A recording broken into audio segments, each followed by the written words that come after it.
आज के इस विशेष सत्र में हम लोग ह्यूमन जेनेटिक्स का स्टडी करेंगे और ह्यूमन जेनेटिक्स के अंतर्गत एक बहुत ही महत्वपूर्ण टॉपिक है।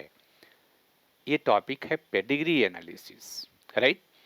तो पेडिग्री एनालिसिस से हमारे टॉपिक का फर्स्ट टॉपिक है method for the study of human genetics का जो टॉपिक है वो है पेडिग्री एनालिसिस। तो पेडिग्री एनालिसिस के अंतर्गत हम लोग क्या क्या पढ़ेंगे ये देख लीजिए। सबसे पहले पढ़ेंगे कि व्हाट इज दिस, यानी ये क्या है। दूसरा हम पढ़ेंगे कि इसका एप्लीकेशन क्या होता है, what are the application of pedigree analysis for the study of human genetics.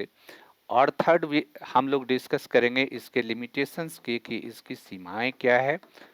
और फिर हम लोग इसके कंक्लूजन को देखने का प्रयास करेंगे। तो ये मेन रूप से हमारे पास चार महत्वपूर्ण डायमेंशन है, जिस चार महत्वपूर्ण डायमेंशन को हम लोग इस टॉपिक के अंतर्गत पढ़ेंगे, देखेंगे और समझेंगे। राइट। अब देखिए कि सबसे पहला इंपॉर्टेंट चीज है कि व्हाट इज पेडिग्री एनालिसिस, है ना। पेडिग्री एनालिसिस क्या है, व्हाट इज दिस, या वंशावली विश्लेषण किसको कहते हैं। तो बहुत सिंपल अगर आप बात करेंगे, और बहुत सिंपल ही बात करना है कि पेडिग्री एनालिसिस या वंशावली विश्लेषण ये मानव आनुवंशिकी के अध्ययन की एक परंपरागत विधि है, जिसमें पेडिग्री चार्ट के माध्यम से हम किसी परिवार में आनुवंशिक के जो लक्षण है उसकी वंशागति का अध्ययन करते हैं। यानी जो मेंडेलियन लक्षण है, ऐसा लक्षण जो मेंडल के नियमों के अनुरूप पे जिसका इनहेरिटेंस होता है, उसके इनहेरिटेंस के पैटर्न को पढ़ते हैं, उसके मोड ऑफ इनहेरिटेंस को पढ़ते हैं। और मोड ऑफ इनहेरिटेंस को पढ़ के हम समझने का प्रयास करते हैं कि एक पर्टिकुलर जो फैमिली है, फैमिली के लेवल पर है, उस फैमिली में कोई जेनेटिक ट्रेट जो है, कोई जेनेटिक लक्षण जो है, कोई जेनेटिक डिजीज जो है, उसका मोड ऑफ इनहेरिटेंस क्या है, उसकी वंशागति कैसे होती है, वो एक पीढ़ी से दूसरी पीढ़ी में वो किस तरह से इनहेरिट करता है। इसी का अध्ययन जो है पेडिग्री एनालिसिस के द्वारा किया जाता है। राइट। अब ध्यान ये रखिए कि जब हम एंथ्रोपॉलॉजी का डेवलपमेंट होता है, जेनेटिक्स का डेवलपमेंट होता है, तो जब आप देखिए कि 19th सेंचुरी में या अभी भी बहुत सारे मामले में हम ह्यूमन पर एक्सपेरिमेंट नहीं करते हैं। राइट। तो ह्यूमन पर हर चीज के लिए एक्सपेरिमेंट हम नहीं कर सकते हैं। तो ये ट्रेडिशनल जो मेथड है, ये ट्रेडिशनल मेथड जो है एक तरह से जेनेटिक के लक्षणों के अध्ययन का बहुत बेहतर मेथड था, जिससे हम किसी भी परिवार में, फैमिली में किसी जेनेटिक ट्रेट का, किसी मेंडेलियन ट्रेट का, किसी जेनेटिक डिजीज की, उसकी जो वंशागति है, उसकी जो इनहेरिटेंस पैटर्न है, उस इनहेरिटेंस पैटर्न को अध्ययन करते हैं। और उस अध्ययन का फिर हम मानव आनुवंशिकी के क्षेत्र में या पॉपुलेशन जेनेटिक्स के क्षेत्र में हम उसका उपयोग करते हैं। तो सबसे पहले आप देखिए कि हमने कहा कि इसमें अध्ययन क्या करते हैं। इसके लिए हम क्या करते हैं कि एक पेडिग्री चार्ट बनाते हैं। राइट। और पेडिग्री चार्ट जो बनाते हैं उसके लिए कुछ हम सिंबल का यूज करते हैं, प्रतीक का यूज करते हैं। यहाँ पर कुछ हमने सिंबल लगा रखा है। राइट। अब यहाँ पर ध्यान रखना है कि जब हम पेडिग्री के माध्यम से, पेडिग्री एनालिसिस के माध्यम से किसी भी फैमिली का अध्ययन करते हैं, है ना, तो फैमिली का अध्ययन करने का मतलब कि उसका पेडिग्री चार्ट बनाएंगे, है ना, वंशावली बनाएंगे उस फैमिली का। तो उस फैमिली का वंशावली हम बनाने की प्रक्रिया में कुछ सिंबल का इस्तेमाल करते हैं। जो सिंबल का इस्तेमाल करते हैं, तो आप देखिए कि यहाँ पर एक सिंबल हमने लगा रखा है और एक यहाँ पर सिंबल लगा रखा है। तो ये जो सिंबल है, ये आपका, ये मेल को रिप्रेजेंट करता है। यानी मेल, पुरुष को अगर हमें रिप्रेजेंट करना है तो ये सिंबल का इस्तेमाल करते हैं। और इससे हम महिला यानी वीमेन को हम इससे रिप्रेजेंट करते हैं। अब ये जो सिंबल है, जैसे कि आप देखिए कि इससे ऐसे हमने कनेक्ट कर रखा है, इसका मतलब है कि इन दोनों के बीच क्या है, मैटिंग हुआ है, मैरिज हुआ है दोनों के बीच। और फिर आप देखिएगा कि यहाँ पर भी हमने कनेक्ट कर रखा है दोनों के बीच, राइट। एक जगह हमने एक के जो हॉरिजॉन्टल लाइन है उस हॉरिजॉन्टल लाइन से क्षैतिज लाइन से हमने कनेक्ट रखा है, और दूसरी जगह हमने डबल क्षैतिज लाइन से कनेक्ट रखा है। तो डबल क्षैतिज लाइन यानी जब डबल हॉरिजॉन्टल लाइन से हम कनेक्ट कर रहे हैं, तो यहाँ भी मैरिज ही है, ध्यान रखना, ये मैटिंग ही है। लेकिन यहाँ पर मैटिंग जो है ये कंसैंगिनियस मैटिंग है। कंसैंगिनियस मैटिंग का मतलब होता है समरक्त विवाह, है ना। यानी ऐसा विवाह जिसमें रक्त संबंधी ही आपस में मैरिज करते हैं। जैसे आप देखिएगा कि मुस्लिम समाज में चचेरे बहन विवाह का प्रचलन एक तरह से प्रेफरेंशियल मैरिज है। तो दो भाइयों के बच्चे या चचेरे भाइयों के जो बच्चे हैं वो आपस में मैरिज कर लेते हैं, तो मैरिज करते हैं, तो ऐसा जो कि रक्त संबंधी है आपस में मैरिज करते हैं, तो उसको हम लोग क्या करते हैं, इस डबल लाइन से हम लोग कनेक्ट करते हैं। यानी ये कंसंगेनियस मैटिंग को दिखाता है, और सिंगल जो लाइन है ये सामान्य मैटिंग को दिखाता है। अब देखिए कि वर्टिकल लाइन ऐसी जब हमने ये रखा है, तो वर्टिकल लाइन जो है ये जनरेशन को आपको दिखाता है, यानी इससे आप पीढ़ी को समझते हैं, जनरेशन को आप समझते हैं ये वर्टिकल लाइन से। अब यहाँ पर नीचे में आप देखिए कि यहाँ पर हमने क्या किया है कि इसको ऐसे कर दिया है। ऐसे करने का मतलब ये बंदा का डेथ हो गया है, या महिला के साथ अगर ऐसे हमने क्रॉस कर दिया महिला को इस तरह से बना करके, तो इसका मतलब है कि वो महिला डेथ कर गई है। एक ये है। दूसरा आप देखिए कि यहाँ पर जो ये जो सिंबल है इसका मतलब क्या है कि ये व्यक्ति पुरुष से और किसी जेनेटिक बीमारी से अफेक्टेड है ना, प्रभावित है।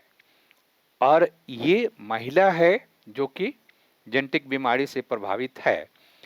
ये पुरुष है जो कि करियर है, किसी भी बीमारी के लिए करियर है, क्योंकि इसके पास रिसेसिव जीन है जो कि उस पीढ़ी में एक्सप्रेस नहीं हो रहा, लेकिन अगले पीढ़ी में वो एक्सप्रेस होगा।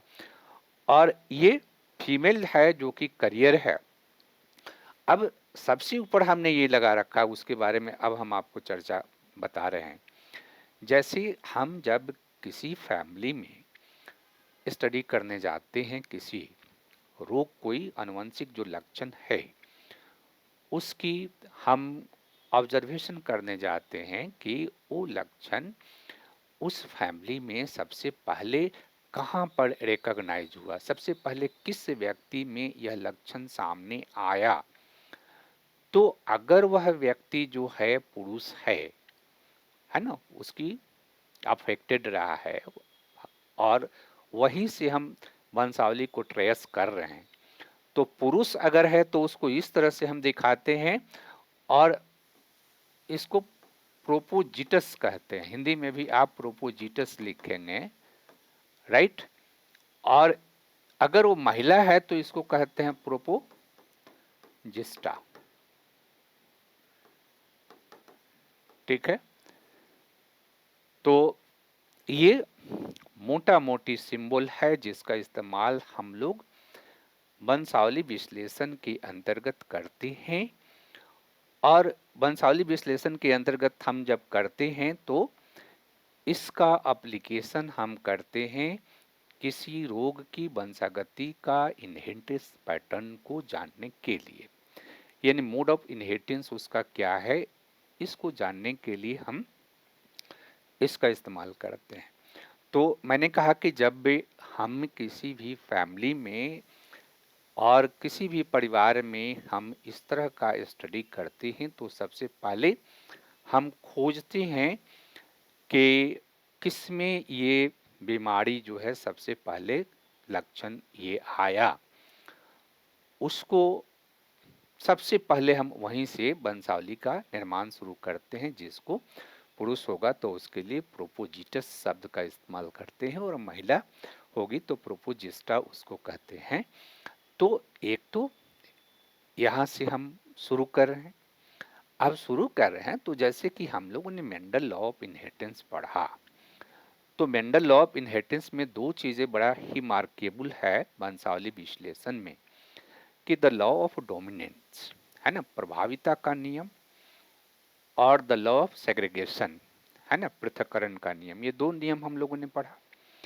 अब प्रभाविता का नियम क्या कहता है कि अगर जीन जो है, आजकल फैक्टर को हम लोग जीन के नाम से जानते हैं, अगर डोमिनेंट है, राइट, तो हेटेरोजाइगस कंडीशन में भी अपने आप को एक्सप्रेस करेगा, और रिसेसिव है तो वो हेटेरोजाइगस कंडीशन में एक्सप्रेस नहीं करेगा, वो जनरली एक्सप्रेस करेगा होमोजाइगस कंडीशन में। तो यहाँ ध्यान रखिए कि यहाँ अगर इफेक्टेड पर्सन है ना, तो इसके लिए जो जीन होगा, वो जीन अगर डोमिनेंट होगा तो हेटेरोजाइगस में भी अपने आप को एक्सप्रेस करेगा, होमोजाइगस में तो करेगा ही। लेकिन रिसेसिव जीन होगा तो रिसेसिव जीन भी होमोजाइगस में अपने आप को एक्सप्रेस करता है। और ये जो आपको करियर की बात हम कह रहे हैं कि जिसमें आप देखिए कि आधा कलर किया हुआ है, तो करियर को हम इस तरह से रिप्रेजेंट करते हैं और इस तरह से हम वंशावली बनाते हैं। आप देखिएगा वंशावली में सबसे एक फेमस वंशावली है ब्रिटेन की महारानी जो है विक्टोरिया के फैमिली की वंशावली हम लोग आगे भी यूज़ करेंगे, क्योंकि आगे के टॉपिक में हम लोग को पढ़ना है ये Mendelian genetics in man family study. तो Mendelian genetics in man family study जब हम पढ़ेंगे तो उसके अंतर्गत हम इससे वंशावली का उपयोग करेंगे, वंशावली विधि का उपयोग करेंगे, जिसमें हम लोग पढ़ेंगे autosomal dominant inheritance, autosomal recessive inheritance, sex से क्रोमोजोम के अंतर्गत x linked dominant inheritance, x linked recessive inheritance, और फिर वाई लिंक्ड इनहेरिटेंस हम पढ़ेंगे 5 प्रकार की। उसमें हम महारानी विक्टोरिया का फैमिली जो कि हीमोफीलिया से ग्रसित था, हीमोफीलिया एक एक्स लिंक्ड रिसेसिव ट्रेट है, जिसमें महिला जो है अगर हेटेरोजाइगस स्थिति में होती है तो करियर होती है, और होमोजाइगस स्थिति में महिला होगी तो वो उससे अफेक्टेड होगी, उसकी डेथ भी हो जाती है, वो उसको इनहेरिट नहीं करती है। तो एक तो इसका उपयोग करके आप वंशावली बना सकते हैं। एक छोटा सा वंशावली हमने यहाँ पर बनाने का प्रयास किया है, आप उसको यहाँ पर दिखा सकते हैं। जैसे ये व्यक्ति हैं और ये दोनों का मैरिज हुआ, और मैरिज हुआ तो इनके 3 संतान हैं, 2 बेटे हैं, 1 बेटियां हैं, और इसी तरह से बढ़ते जाता है। ठीक है, अब सवाल ये है कि वंशावली जो विश्लेषण है इसका क्या एप्लीकेशन है। ध्यान ये रखना कि हम इसका एप्लीकेशन क्या करते हैं। तो पहला एप्लीकेशन है कि Mendelian genetics in man family study, यानी मेंडल के जो वंशागति का नियम है, उस नियम का मनुष्य में किस तरह से उपयोग होता है, मानव में किस तरह से उस नियम को फॉलो किया जाता है, उसको स्टडी या हम ये स्टडी करें कि मेंडल का जो लॉ ऑफ इनहेरिटेंस है वो मनुष्य में कितना अप्लाई होता है। तो एक तो उसके स्टडी के लिए हम लोग को क्या करना होता है कि हम वंशावली विश्लेषण का उपयोग करते हैं।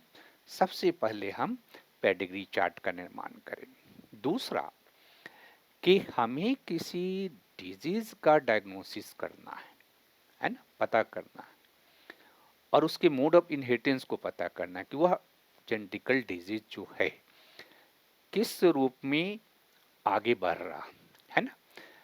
इसका मतलब है कि हमें ये जानकारी प्राप्त करना है, और बिना एक्सपेरिमेंट किए हुए। ध्यान ये रखना है कि यहाँ हम जेनेटिक स्क्रीनिंग नहीं कर रहे हैं, यहाँ केवल उस फैमिली के लोगों का ऑब्जर्वेशन करके कि कौन-कौन उससे ग्रसित हो रहे हैं और कौन उससे ग्रसित नहीं हो रहा।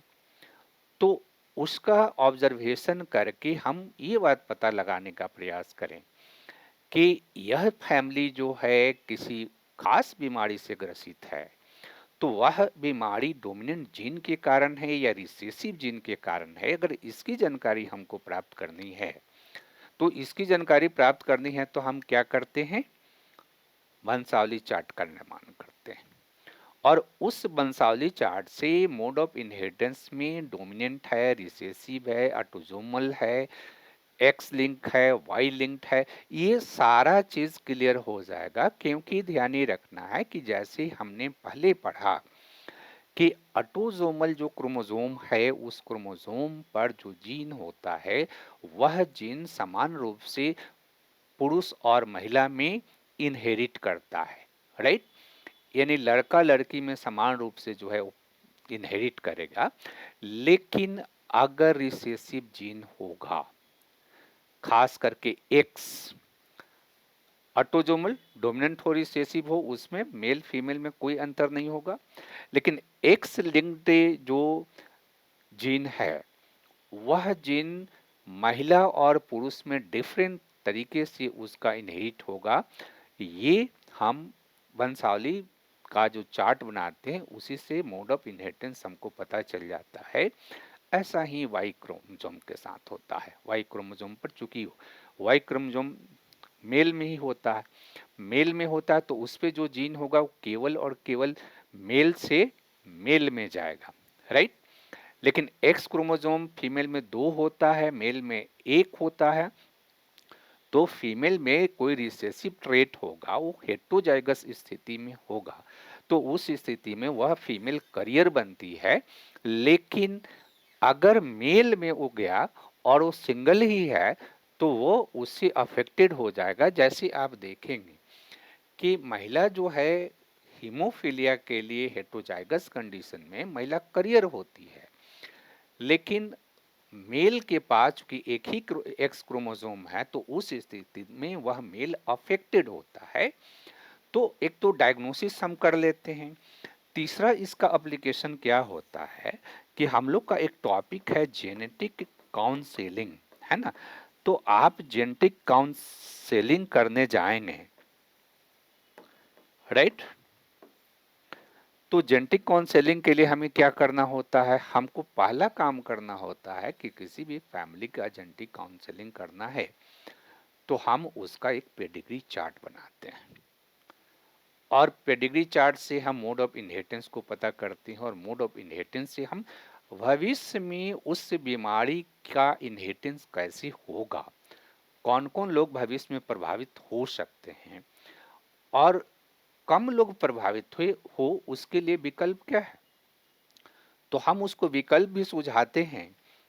और ये जो हमारा सुझाव होता है, जैसे देखो इसमें मैरिज पैटर्न की बड़ी भूमिका है ना। आगे के टॉपिक में हम लोग करेंगे कि किस तरह से मैरिज पैटर्न को ही केवल चेंज किया जाए। तो मैरिज पैटर्न को चेंज करेंगे तो उसमें एक तरह से जेनेटिक डिजीज को हम पूरी खत्म तो नहीं कर सकते, बट कंट्रोल कर सकते हैं, उसकी इनहेरिटेंस को हम कंट्रोल कर सकते हैं। तो इस तरह से क्या करते हैं कि जेनेटिक जो काउंसलर होते हैं, वो काउंसलर लोगों को सलाह देते हैं। एक और कॉन्सेप्ट आया, हालांकि वो कॉन्सेप्ट बहुत ज़्यादा जो है अप्लाई नहीं हुआ। यूजेनिक्स हम लोग पढ़ते हैं, ये टॉपिक है हमारा 12 नंबर टॉपिक में यूजेनिक्स दिया हुआ है। यूजेनिक्स में अप्रोच किया, डेवलप किया गया कि जो व्यक्ति अफेक्टेड है, करियर है, तो उस व्यक्ति को डायग्नोसिस करके, उस फैमिली को डायग्नोसिस करके, उस फैमिली का वंशावली चार्ट को बना करके, और चूंकि उसमें उस पर्टिकुलर जो बीमारी है, जेनेटिक बीमारी है जिसका कोई इलाज नहीं है, उसका इनहेरिटेंस होगा, तो क्यों ना हम उसको कहें कि आप रिप्रोडक्शन नहीं करें। और जो लोग हेल्दी जीन रखते हैं उनसे वो हेल्दी जीन ले लें, स्पर्म ले लें, ओवम ले लें और फिर उससे बच्चा को रिप्रोड्यूस करें, ताकि हम सोसाइटी को जेनेटिक बीमारी से बचा सकते हैं। तो यूजेनिक्स में भी इसका इस्तेमाल है। इसके अलावा अगर आप देखिएगा कि हम लोग को एक टॉपिक है फोरेंसिक एंथ्रोपोलॉजी, जो कि आपका ये भी आपको 12 नंबर जो टॉपिक है ह्यूमन जेनेटिक्स के लास्ट टॉपिक जो है, उस फोरेंसिक एंथ्रोपोलॉजी में भी हमें पढ़ना होता। हम फोरेंसिक एंथ्रोपोलॉजी के अंतर्गत ये रिसर्च करते हैं कि पर्टिकुलर जो केस है उसमें हम डायग्नोसिस करने का प्रयास करते हैं। कई बार वहाँ भी हमें पेडिग्री चार्ट बनाना पड़ता है, क्योंकि हम अगर डीएनए फिंगरप्रिंट के माध्यम से भी किसी की आइडेंटिफिकेशन स्थापित करेंगे तो वहाँ भी पेडिग्री चार्ट बनाना पड़ता है ना?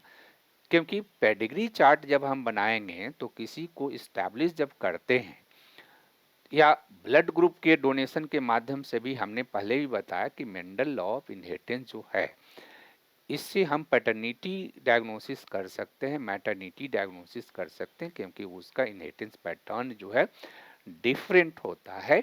तो हम यहाँ भी इसका उपयोग करते हैं और इसलिए ये आज भी बहुत महत्वपूर्ण है, क्योंकि इसमें हमें एक्सपेरिमेंट नहीं करना पड़ता है। सामान्यतः हम ऑब्जर्वेशन के माध्यम से ही हम चीज़ों को क्लियर कर लेते हैं।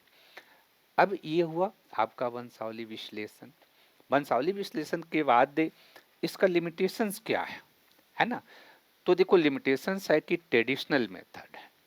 ट्रेडिशनल मेथड है कि जो डेटा की एक्यूरेसी है, ये डेटा की एक्यूरेसी जो है रिसर्चर पर ही निर्भर करेगा कि रिसर्चर कितना स्किल्ड है ना? क्योंकि इसमें कोई एक्सपेरिमेंट करके हम चेक नहीं करते हैं कि ये जो मोड ऑफ इनहेरिटेंस है यह वास्तव में कितना सही है। इसलिए इसका लिमिटेशंस है। और इसलिए आज के डेट में जब हाई टेक्नोलॉजी का डेवलपमेंट हो गया, हम लोग जेनेटिक्स के क्षेत्र में बहुत आगे चले गए हैं ह्यूमन जीनोम प्रोजेक्ट के बाद से। तो इसके लिमिटेशंस को देखते हुए इसका उपयोग अब जब कर रहे हैं तो इसको फिर हम इसके एक्यूरेसी की जांच कर रहे हैं, क्रॉस वेरिफिकेशन कर रहे हैं। तो अब धीरे धीरे थोड़ा सा इसकी महत्ता कम हुई है, लेकिन इसके बावजूद कंक्लूजन में क्या लिखेंगे कि कंक्लूजन में आप लिखेंगे ऐसी बीमारी जो मेंडेलियन जेनेटिक्स को फॉलो करती है उसके एनालिसिस में ये आज भी उपयोगी है, और ख़ास करके फैमिली लेवल पर जेनेटिक ट्रेट के इनहेरिटेंस में, जेनेटिक डिजीज के इनहेरिटेंस में ये आज भी उपयोगी है। और जेनेटिक काउंसलिंग के माध्यम से हम सोसाइटी में जेनेटिक डिजीज को इसके माध्यम से नियंत्रित करने में सक्षम हो सकते हैं।